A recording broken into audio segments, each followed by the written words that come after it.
A very good morning. Welcome along to round 14 of the 2023 ABB FIA Formula E World Championship. We're here in Rome for the second time this weekend. It's a double-header, and goodness me, we are looking forward to this after a frenetic day's worth of action here on Saturday for round 13.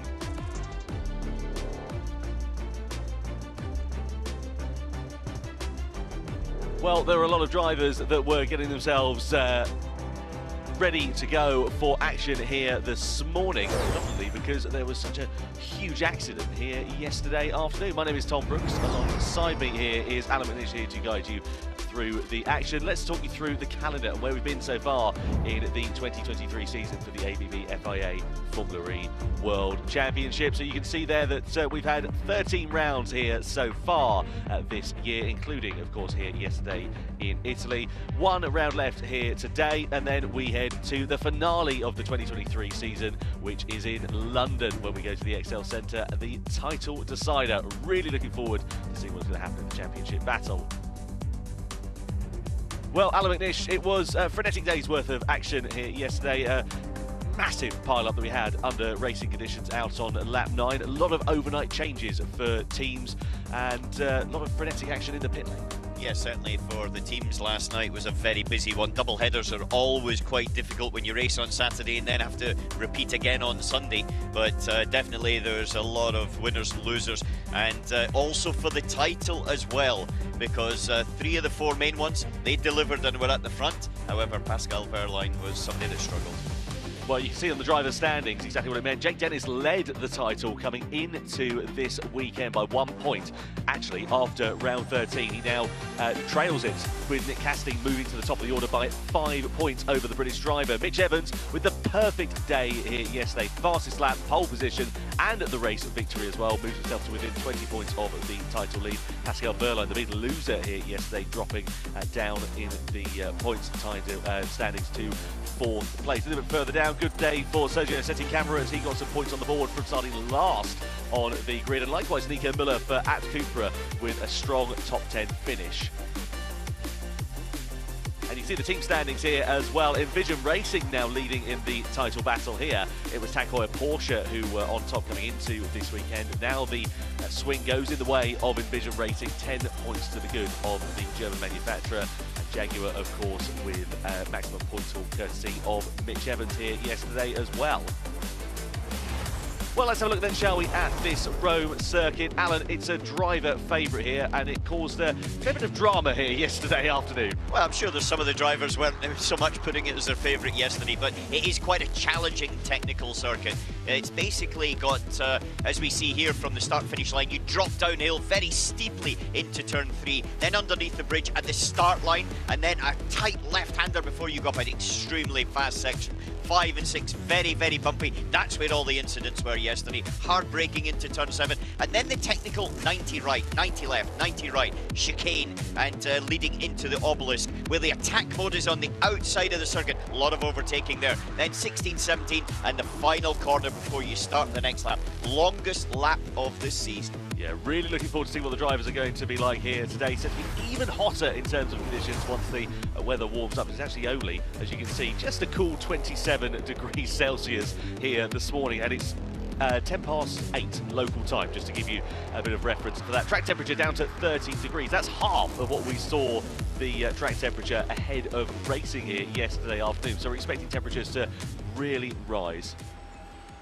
You can see here, this is Mitch Evans, the winner from race 1 here yesterday afternoon. But of course, there was an absolutely huge incident. In fact, this is Sam Bird in the pit box. Sam Bird was the driver, the protagonist, who started all of the incident down at turn 6 here, Alan. Yeah, this is turn 6, and this is in the race, coming through the fast one, and he's got the wrong side of the crest of the circuit, and then just ensued carnage. That's Sebastian Buemi we're seeing there. Here we're on board with Sam looking back, spins round, and then crosses as a tap.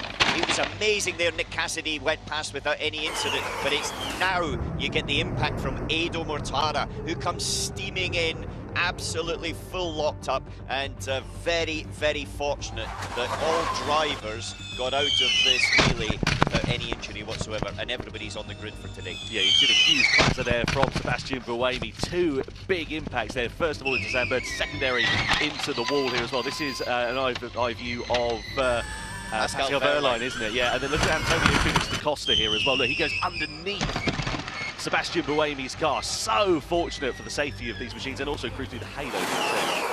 But certainly the impact there was pretty severe. Now we've got to remember, this is a very fast, blind, uphill left-hander, and it's extremely bumpy. So we had Jake Hughes crashing there on his own in qualifying. We also, in free practice, we also had Andre Lotterer crashing there on his own at the beginning of the race as well. And so ultimately it took out so many cars out of this particular one. But it was the threading the needle of everybody else that got through it that amazed me, to be honest with you. Yeah, it really was a spectacular incident, and very grateful that all drivers are okay. You can see free practice 3 now underway, and an absolutely heroic effort by all teams, the mechanics especially, some of them working until about 4 o'clock this morning to get all of these cars ready to go out. And from what I understand, we are going to have a full grid of 22 Formula E cars ready to take to the field for qualifying and then later on the race this afternoon. The big thing was the chassis changes and for the teams there, and that was definitely James Barclay there. He was celebrating on one side of the garage and he was commiserating on the other because he's got Sam Bird and Mitch Evans in his team. And that's a very difficult thing for a team principal to do, because you're trying to sort of measure all the emotions within it. But the hard work and determination by all of the teams coming through here, I think, is something that they'll take a well-earned rest tonight. Yep. And be hoping for a very clean free practice 3 today. Well, Mitch Evans taking that victory here yesterday afternoon, the longest race in Formula E history. It was 1 hour, 37 minutes and 2 seconds. The previous longest was New York, I think, a couple of years ago when we had that the massive pile-up, didn't we, and in the wet conditions. Yeah, I think longest race, not in terms of, from a racing point of view, there was a lot of action and things going on just because of that red flag, and there was a tremendous amount of debris that had to be cleaned up. But again, we see a yellow flag there. That's up at turn 7, where somebody's gone down the escape road straight away, just to make sure they're getting into practice on their U-turns, as I'm sure that'll happen a little bit more in free practice again. Yeah, not the first time that we've seen that so far this weekend, and I'm sure certainly not the last as the drivers get themselves ready for qualifying. Of course, a lot cooler here this morning in terms of track temperature than it was for qualifying yesterday. It was about 50 degrees, track temperature is only 30 here this morning. Yeah, that's relative, I've got to say. When you say a lot cooler, it's still very warm outside. And, we saw this increase, and it gets to about 9 o'clock in the morning, just after the end of this session. And then suddenly it's like a vertical line. The track temperature just skyrockets. Through qualifying itself, it went up 15 degrees Celsius from the start of the group stages to the end of the finals. And that has got a tremendous effect in terms of the tyre and how you're managing it. And then when you get to the race, it was at 60 degrees yesterday at the race start. And that's a tough things for the cars to be able to take, the drivers to be able to manage, and the engineers to be able to try and adapt to have that changing requirement of performance out of individual parts of the car, from the free practice 3 to qualifying, then to the race. Well, first lap time's now beginning to come in here in this session. So what do you think the teams and drivers are going to learn in the cooler conditions this morning? First thing is they've got the relative of the same conditions yesterday in free practice 2. So they understand what that ramp up is to the qualifying, to the race. A lot have got new cars, effectively, and so therefore they'll be wanting to make sure that everything is as it should be.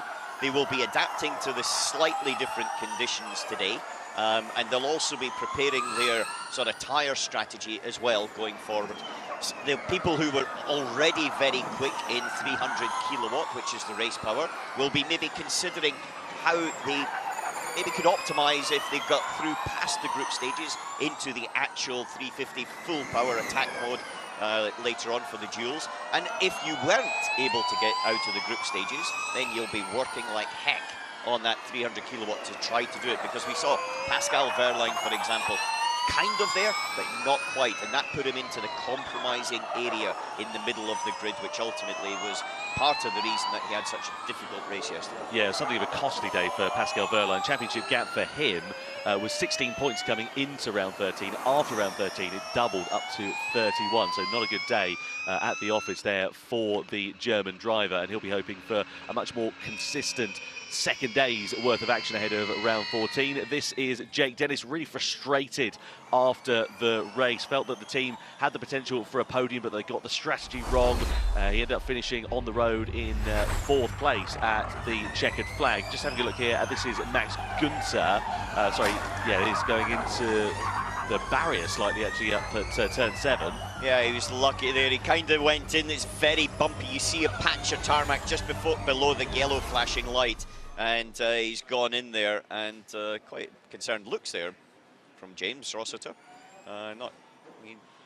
Unless there's a problem, then normally you just do a donut to get back out. Yeah, well, fingers crossed. You can see here, this is Matsumura-san, who is so well esteemed within Nissan. He is the gentleman who is part of the team director for the Nissan Super GT outfit, and you've got Tommaso Volpe on the right-hand side as well there. So, yeah, really good to see lots of support here for Team Nissan this weekend. Yeah, Nissan were the only team to get 2 cars in the points yesterday. Sasha Fenestras, very quick, led at one point, dropped down. He had used too much energy at the beginning of the race.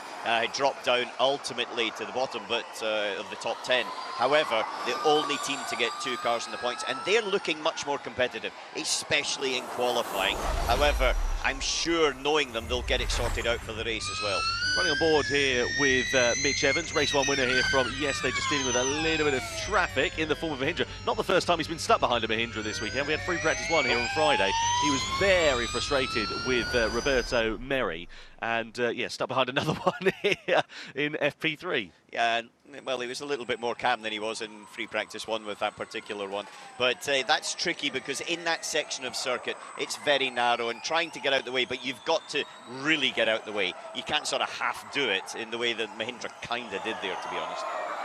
Yeah, absolutely. Well, just over 22 minutes now remaining of this session as the drivers bed themselves in. Of course, the incident here yesterday was good for some drivers, not for others, including Robin Freins. He was involved in that crash and was removed from the race. On the other side of the garage, though, his teammate Nico Müller got his best result of the season with a top 6 finish for App Cooper. That was actually a total of 8 points he scored, which is App Cooper's entire points haul from the season, doubled effectively in one race. Yeah, he was stunning, I've got to say. Robin got caught up in that melee, and he was basically out of it, but Nico Müller took advantage of everything, and on pure pace. You know, they were on the front row of the grid, these two, in Berlin when it was raining, which was a bit of a freak if we're very honest about it. But they took advantage of it. However, Müller was there, and he overtook Jev round the outside at the obelisk on the final lap, only to slide out a little bit wide and then Jev to come back. And so for Thomas Biermeier and the team, that was a massive emotional, motivational bit of energy that they got yesterday, because there was something for all the hard work they put in, and they've had tough times. Portland a couple of weeks ago, the front wing got stuck under Muller's car. He went off at an incredible rate of knots, smacked the wall. You know, another disappointing one, but certainly yesterday, all of the work was repaid. Yeah, this is Jake Dennis, who, as I said earlier on, finished in 4th place. He'll be hoping for a podium finish here this afternoon. He needs to try and consolidate his championship. Managed to drop down into 2nd in the standings at the expense of Nick Cassidy, who was incredibly quick here yesterday, finishing in 2nd place, the 3rd Kiwi 1-2 of the season we've seen so far. But as I said earlier on, Dennis just really frustrated with finishing 4th place, felt that a podium could have been within reach. Yeah, it could have been within reach, but ultimately I think a little bit of communication between him and his engineers in terms of where he was with his energy, what he needed to do strategically. But it was a very evolving race. There was a couple of drivers felt that they could have got more out of it. For Dennis, though, he's been extremely consistent, and even out of a frustrating, what he considered a bad race, still finished 4th.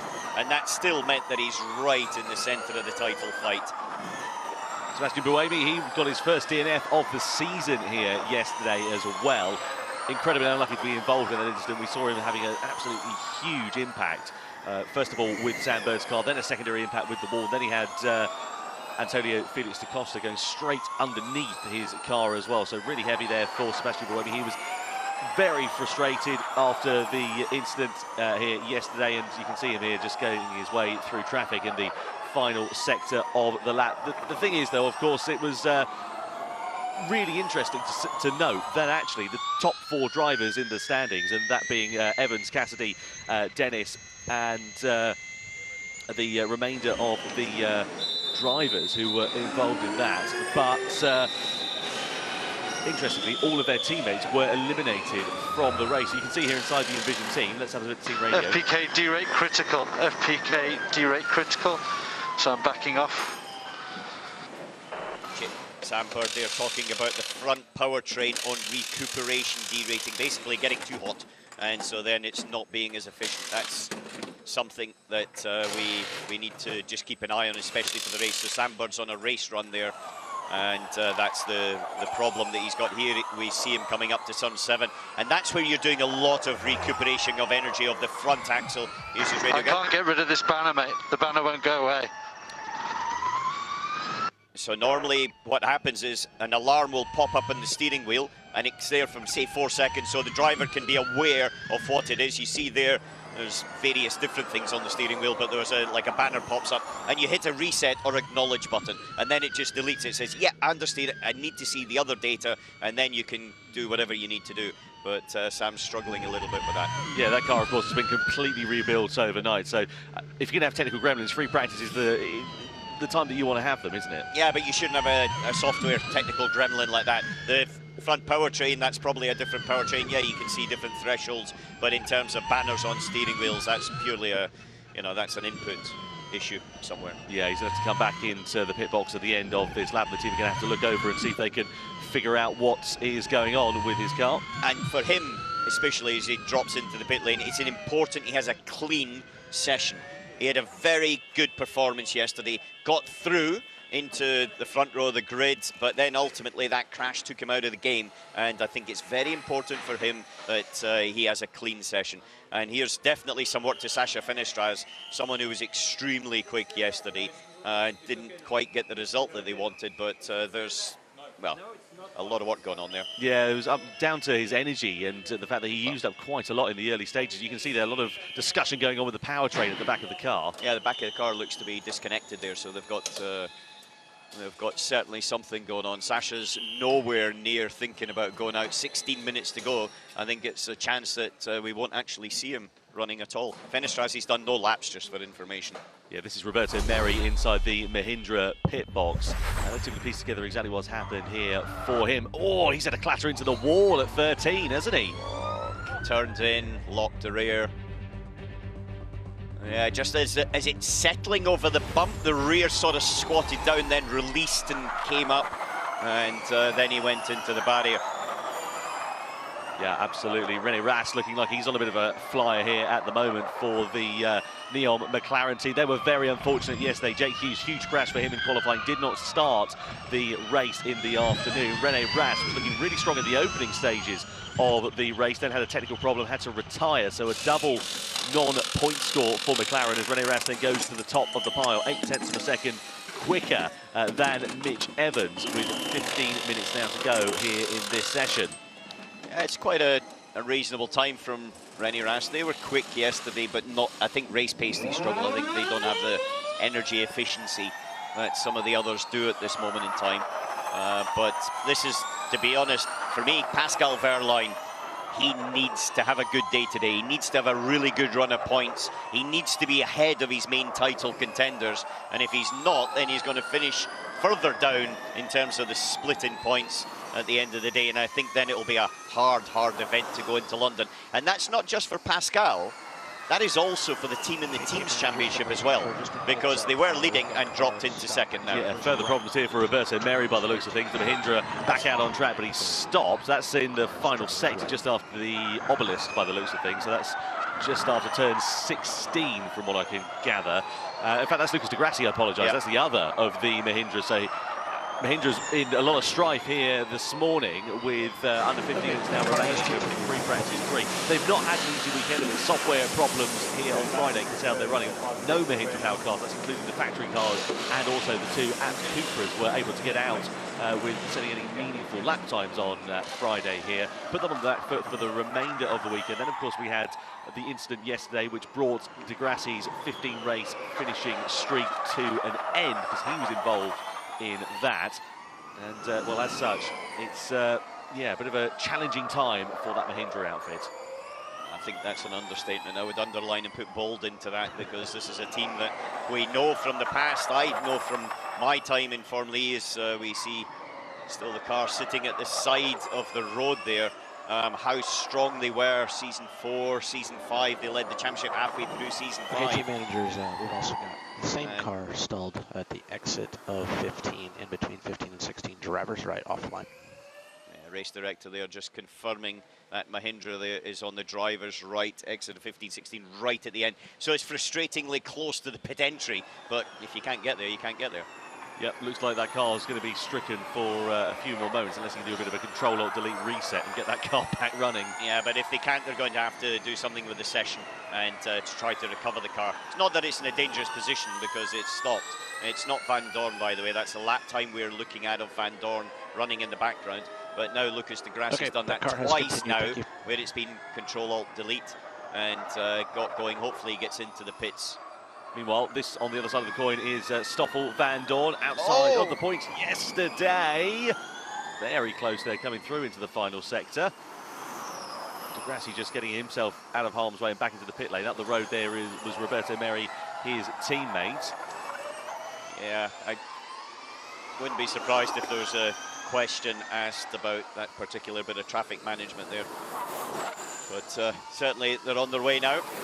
Yeah, this is Jake Dennis, personal best for him in the first sector. You can just see how bumpy this track is and the different tarmac changes. I walked the circuit here on Friday morning with the drivers and walking around it. One, it's incredible how narrow and how blind half it is, but also there's so many different tarmac changes at different points. You know, you could be on the racing line going into one corner with one bit of tarmac. If you go for an overtake on the inside, you've got a completely different bit of asphalt.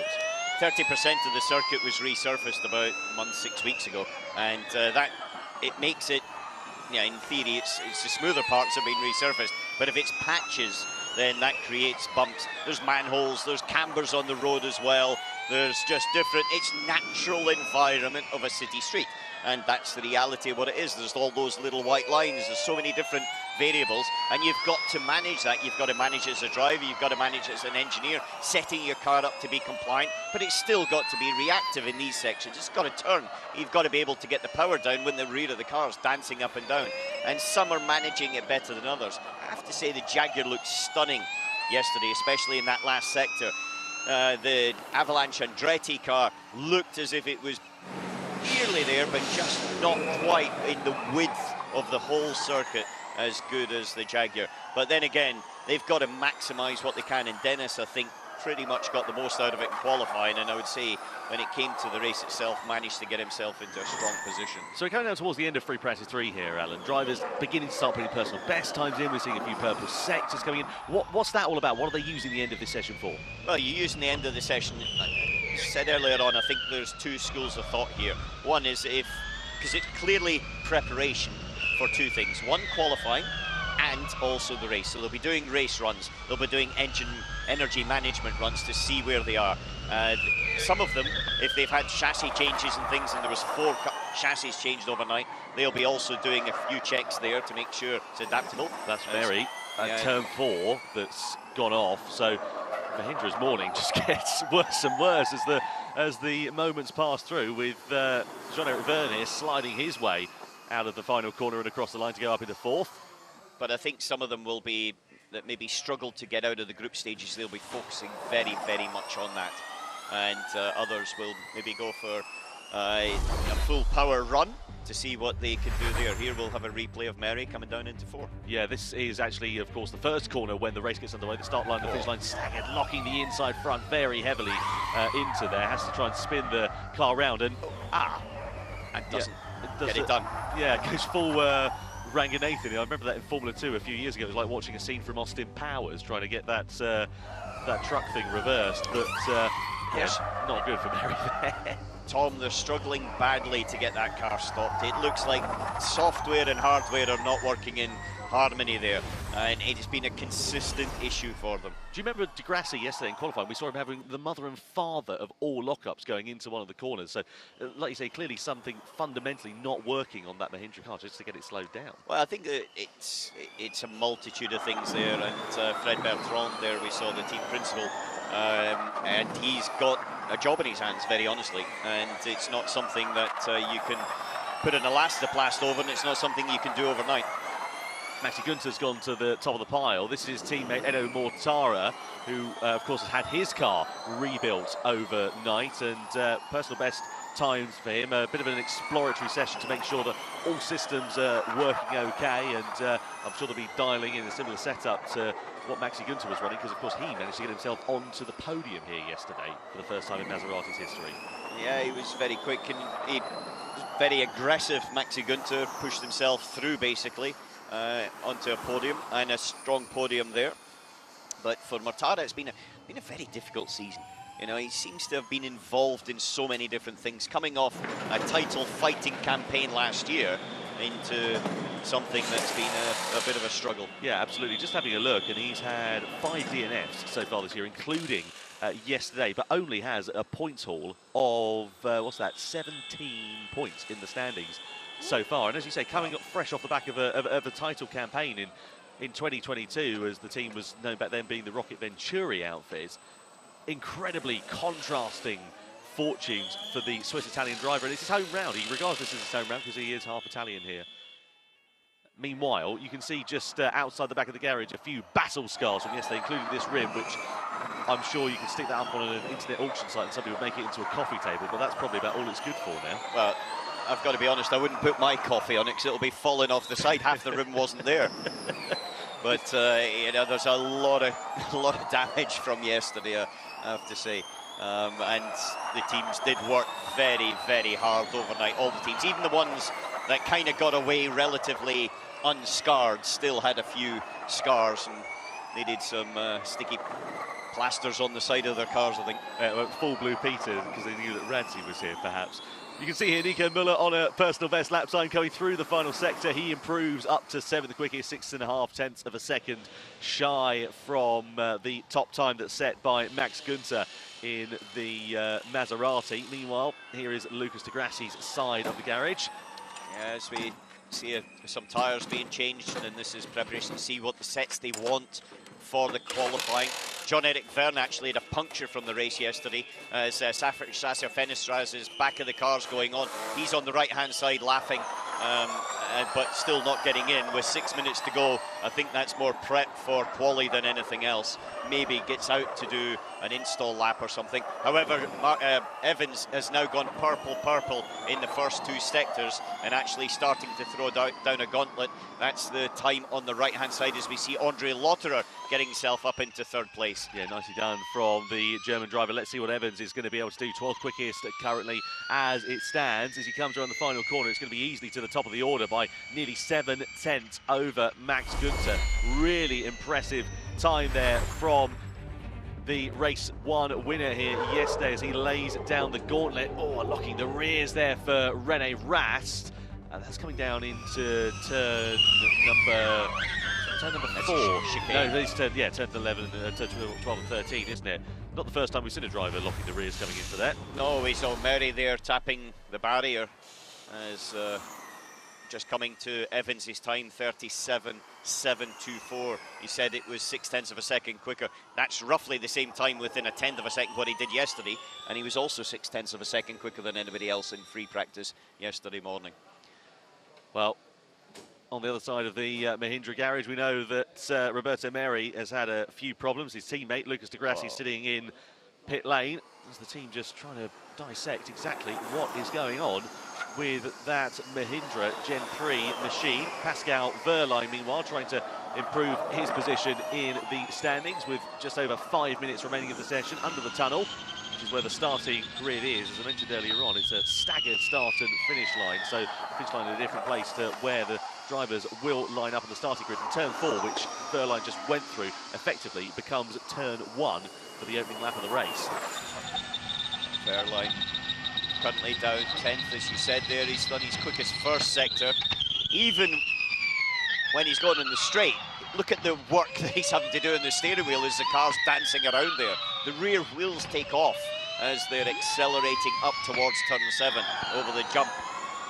Yeah, really impressive to see the drivers absolutely harrying the cars through these narrow and twisty streets. Very, very bumpy track. We saw that yesterday. We saw a couple of drivers getting caught out. We saw that being the cause of one of the biggest crashes we've seen in Formula E's history as well in the first race of the weekend here for these drivers, which has cost a lot of teams very dear, and a lot of mechanics a lot of sleep as well. Some of them up working till the early hours of the morning getting these cars rebuilt, but an absolutely monumental effort from all of these teams, as we say, as Dennis also looking pretty handy in the closing stages of this session in the Avalanche Andretti.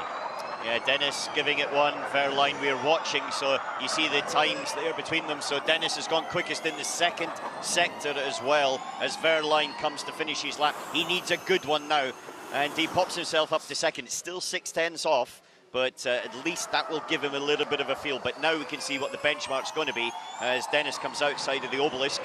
Rear of the car looks nice and settled. We saw Verline starting to oversteer out of there. However, it looks a little bit more planted, as if he's got a little bit more lateral grip in the Avalanche Andretti. Yeah, through the final series of corners, front end looks like it's hooking up nicely. No problems at all on the rear traction through the final corner and across the line. Slight slide out of 19, but across the line loses actually a little bit of time in that final sector, does Jake Dennis, but goes within 2/10 of the quickest time set by Evans. He loses a little bit of time. He lost 6/10 of a second. 6/10 of a second to Evans in the final sector. So it'd be good at some point to have a replay of that whole sector to see if it was just pure performance or some mistake. Okay, copy. It's only 2/10 off Mitch. Mega job. Purple sector 1, purple sector 2. Tricky sector 3 though, chaps. Yeah, exactly. Bit of work to be done there to try and get that car hooked up. And of course, the first sector, the second sector, all relatively sort of fast and flowing. A lot more technical in this final part. Yeah, it is. And if we're very honest about it, is where Evans seems to have found a shortcut. I don't know what you would call it, but he's certainly found a way to go through there, and he's consistently the quickest in the final sector. And that means from a race point of view as well, he can always get out of the last corner with a bit of an advantage, so he's not potentially under attack in the same way as others can be down into turn 3 and turn 4. Sebastian Buemi in the sister Envision goes to the top of the pile by 6/100ths over Mitch Evans. Meanwhile, looks like Sasha Fenestraz is not going to be able to get out and set a lap time in this session. One hopes that the team are going to be able to get that fixed and ready for qualifying. The good thing is with Sasha, it doesn't matter where you catch him, on what day and whatever has happened, he always seems to be smiling. Very positive thing about him within the team. He's young, he's energetic, he's new to Formula E, came from racing in Japan with a good pedigree with Nissan, but definitely he's brought a rawness of youth and energy into that team, and you can see they're bubbling from it as well, and that's quite an effervescent sort of way that it filters into the rest of the organisation. Yeah, it looks like a battery-related issue there for Sasha Fenestraz, so with a bit of luck, the team are going to be able to get that righted and ready for qualifying. So just over now, a minute left of this session. We've seen a few fast lap times coming in right towards the end. This is our long sort of helicam style thing, which is giving an absolutely brilliant bird's eye view of this Rome circuit. Oh, I like that link to Sam Bird, bird's eye view to Sam Bird as he Glad drops you got down that into one, turn Alan. 3. Well, it's quite obvious. The graphic came up on the screen at the same time, but Sam Bird is another one that needs a good morning session. Yeah, he really does. And tricky day at the office here yesterday, as you say, contrasting fortunes for Jaguar. Elation on one side of the garage, despair for Bird and his crew, and a lot of work for them to do, getting that car completely rebuilt overnight. And Bird here checking all the systems, but setting some personal best sector times as well. It was interesting actually to note the sort of different team tactics that were coming into play. Bird, just as a point of that, actually down 5 seconds off the pace, 21st, so whatever happens here, he's going to be moving himself up the order. Yeah, his first sector is basically pretty good. It's a 10th off Verline at the moment. Verline's 5th as well, doing his quickest run of the session so far, roughly similar to Maxi Günther. A couple of tenths off in that middle sector, so it's dropping back, but I would think this is going to be a top 10, no question about it. And let's not forget, he wasn't actually supposed to be in the duels here yesterday. Had his lap time deleted for a yellow flag infringement in qualifying when Jake Hughes had his biff into the wall. Ended up getting his lap time then reinstated, made it through and qualified on the front row of the grid. Yeah, Mahindra spun, just in case you didn't see it, and then that meant that there was a yellow flag, and normally that is your time deleted. However, Jaguar argued that actually he did slow up a little bit, and then he got reinstated, which brought him through from the group stages into duels, took it through to the front row of the grid. There was definitely a, I would say, some different opinions on it, but ultimately the stewards made the call with the information data they've got, which is significantly more than anybody else. Well, personal best lap times coming in as the checker flag is now out. Dan Ticktum in the Neo improved up to 4th quickest. What about Nick Cassidy? What's he going to be able to do in the Envision? Goes 3rd fastest, so 2 Envisions in the top 5. Yeah, we've got Gunter on a quick lap as well. And he equals the time of Buemi there, to the 1,000th of a second. But watch Da Costa. Da Costa's fastest in the middle sector, and he's there or thereabouts in the 1st sector as well. Antonio Felix Da Costa is on one. Yeah, let's see what he is going to be able to do. Here is Mitch Evans then coming through the final series of corners. And personal best for him in the 2nd sector. Is it going to be an improvement as he comes over the line? It is. He goes to the top of the pile by a 1/10 of a second. Is that going to possibly thwart Antonio Felix Da Costa's challenge to get to the top of the timesheets? Here comes the Porsche through turn 19 across the timing line as he takes a checkered flag. Where does he go? 4th quickest. So a really strong final sector there for Mitch Evans, getting him to the top of the pile. Yeah, it's a strong final sector, but it wasn't the quickest sector in fact, Evans' lap didn't have the quickest of any sectors, and it was Buemi that's been the quickest in the final sector overall. Da Costa extremely good in the middle sector, but dropped it all at the end. He was nearly 4/10 off in the final relative to Evans. Well, Mitch Evans then comes back now into the pit lane. His teammate Sam Bird finishing that session just half a second adrift. That's really good for them to know that the car is working okay. Clearly, whatever issue he had earlier on in the session, he said about the banner that he couldn't get to go away on the steering wheel. The team have been able to rectify that, and he's able to get a little bit of meaningful running and a bit of quick running in, crucially, at the end of that session ahead of qualifying. As now everybody goes to do a practice start down at the run between turn 3 and turn 4, where the start line, it's an offset start and finish line here. Just a quick thing is that you can see clearly a lot of teams have learned from their issues yesterday, and it's much more compact at the front. They've closed the gap on Evans. Buemi's up there much more. You've got Gunter, who's also within the mix. The Porsche of Da Costa, Cassidy Dennis, and then Dan Ticktum's up there as well. Always quick, but they struggle a little bit in the races, obviously. But one loser there, Mortara. He's right down the bottom. He's in 19th place. Now Mortara is the teammate to Gunter, who's up in 3rd. Yeah, contrasting fortunes then for the Maseratis. One up the top of the pile, and one right down at the bottom. Great end to the session for Sebastian Buemi, as Alan said, fastest overall in that 3rd sector with the 2nd quickest time at the end of that session. So really strong result for the Envision team. We know they've got pace here this weekend. We saw that yesterday with Nick Cassidy and Sylvain Filippi. Well, he'll be happy that the team are at the top of the championship standings, but of course it's all focused now ahead of qualifying to get as strong a result as they possibly can. Yeah, they need to have a good qualifying there with Cassidy, because he's punched his way through and very well again yesterday to get himself up into 2nd. But if they have a good qualifying, maybe they can control the race, and they need to be in the position from quali to be able to do that. And drivers now just taking their practice starts ahead of the race here later on this afternoon. Yeah, thanks guys for the car. Honestly, very appreciated. I could see Sebastian Buemi there thanking his team for the heroic efforts getting the Envision racing machine rebuilt overnight. Meanwhile, here is the man who is on top form in Rome this weekend. Is he going to be able to make it 2 wins from 2 races in 2023 and add another one to his tally? We'll find out later on here today. But this starting procedure, just a good opportunity for some of the drivers to perhaps lay a bit of rubber down on the dirty side of the grid. Yeah, the left-hand side of the grid is the side that doesn't get used, because the line for normal driving's on the right.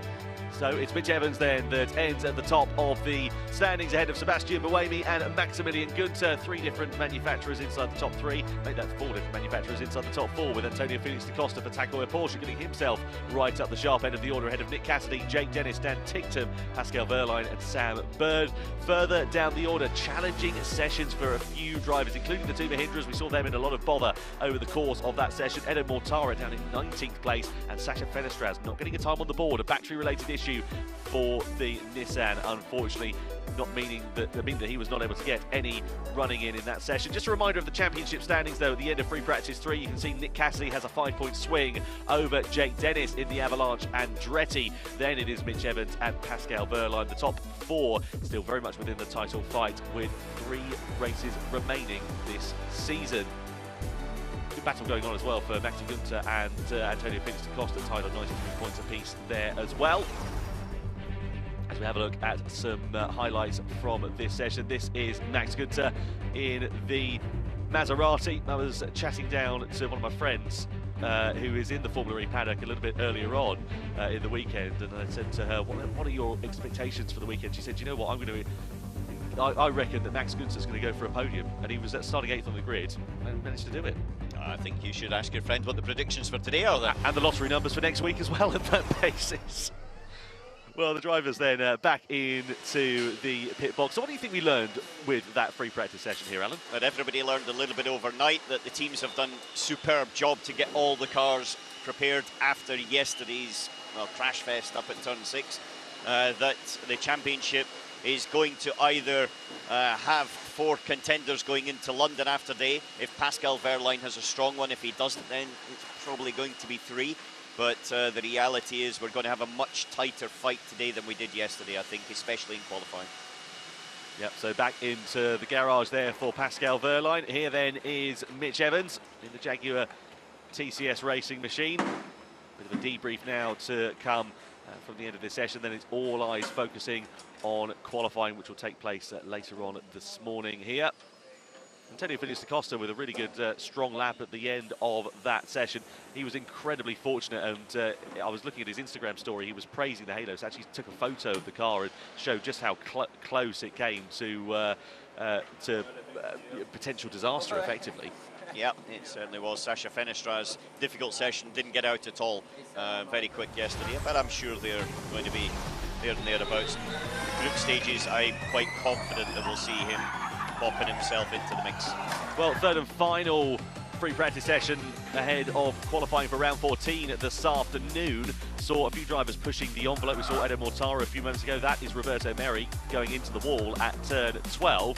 And we also saw some issues for the sister Mahindra of Lucas di Grassi. He stopped on track for a little while, was able to get going. Merri also in turn was able to get himself back out onto track, tried to spin the car around, but unfortunately wasn't able to do so. There's a bit of duct tape there on the right-hand side pod as well. Yep, repaired bodywork there from the incidents yesterday as the McLaren comes in. Again, lock up there, and that was Rennie Rast at the same chicane, but he managed to avoid the barrier and just slide through.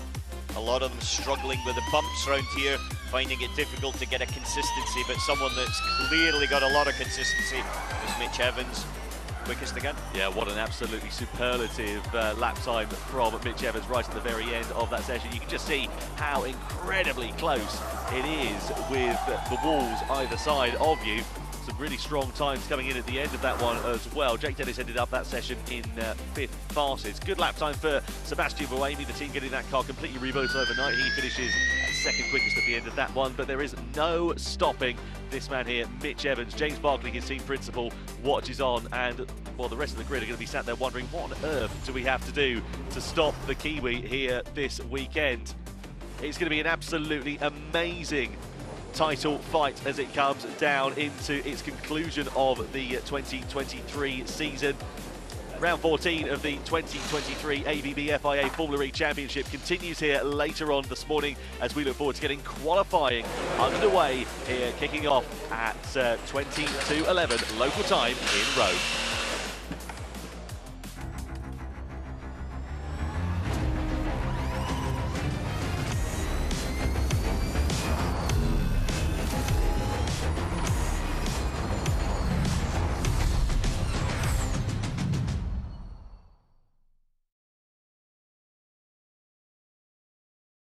Hankook Tire.